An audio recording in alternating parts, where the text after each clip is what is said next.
The boats are approaching here at the Rideau Canal, and we're about to watch something really neat happen. Here to tell us all about it, Cunningham, Director of Ontario Waterways for Parks Canada. Good morning. Good morning, how are you? Good. Welcome to the Rideau Canal, and we have some boaters entering at the same time. Okay, so when was the Rideau Canal built? It was built between 1826 and 1832 by Colonel By with a crew of engineers as well as Irish settlers, French Canadians, Scottish masons, constructed 202-kilometer-long canals stretching from Kingston to Ottawa. Today used for recreation on beautiful sunny days like this. You can see some of our boaters just entering the system here and into the lock station at Smiths Falls. What was it originally constructed for, the canal? Originally constructed for military purposes primarily, and it, along with the fortifications in Kingston, served as that function in the battle for North America. Later, it was used for commercial purposes to move goods for the mining industry, for example, and today, largely used for boating and recreation, both for land-based visitors and boats as well. Jewel, what is a lock? A lock is what the boats are entering into now. It's got gates on both sides. It facilitates in providing navigation through what would have been sort of an area of rapids or an area of falls. Right. So it assists boaters with getting them between one level on the waterway to another. So you can see what's going to happen here shortly with these boats. And what's really neat is less than 5 minutes ago, this gate was up, and where those boats are floating now, how much lower would you say they were? Well, there's a distance in this gate of about 26 feet. Yeah.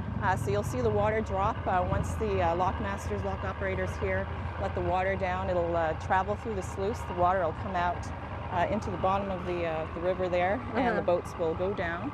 They'll be at the same elevation then as at the lower end of the lock gate. So that's kind of basically how it functions, and you'll see in a few minutes the water is starting to go down. So now, how do they raise the water up to match the original level here? Well, there's a series of valves underneath the floor here of the lock. Yeah. And they're operated through these hydraulic mechanisms. The water travels through what's called a sluice and enters into the lock. Okay. Once the gates close, the water starts to go down. The water is released again through the sluice by opening the valves. So these are hydraulic locks, but what are the ones that we're looking at just on the other side of the fence here? On the other side were the originally constructed series of locks that were here at Smiths Falls. There's a series of 3. They're no longer in use. You can see the bridge there sort of in the distance behind the boats from your camera angle now. When that was constructed in the early 70s, those 3 locks no longer provided adequate elevation to be able to get boats underneath. So this one was constructed in 1972 so that it could accommodate that large bridge that went through. Okay. And is that special, a hydraulic lock, or are those pretty common now? Well, they're not common on the Rideau Canal.